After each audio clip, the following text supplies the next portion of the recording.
اولمبيك مدينه من والافريقي. مدنين. يلا اللقطه الاولى هو الهدف اللي تم الغائه لفريق اولمبيك مدينه. ايوه نعاودوا نشوفوا بداية التسلل، ولكن هنا هي الصورة غير مكتملة. خلينا نشوفوها غير مكتملة، ما تعطيناش لحظة انطلاق الكرة. ولكن حبينا نشوفوا نحن هل التمريرة صارت من زميل معناتها أو صارت من لاعب من الافريقي. دونك هذا للتأكد، حتى ولو كان في موقع تسلل. نحبوا نشوفوها هوني الكرة، نشوفوها جات من لاعب من مدينة حطينا عليها السهم. ثم الارتداد هذيك كرة عرضية من طرف لاعب النادي الافريقي. دونك حتى لو كان في موقع تسلل، فالقرار صحيح من الحكم المساعد. دونك خاطر حبينا نثبتوا هل تم التمرير من عند زميل او من عند المنافس.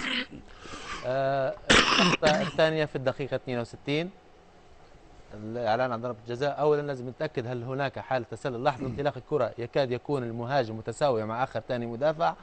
استمرار اللعب هنا عند انطلاق الكرة ما فيش حالة تسلل، وهنا يعتبر يقوم بالتوزيع وفي فتح اليد في وضع غير طبيعي، لمس الكرة من المدافع أو الدوادي، والحكم يعني ضربة جزاء صحيحة.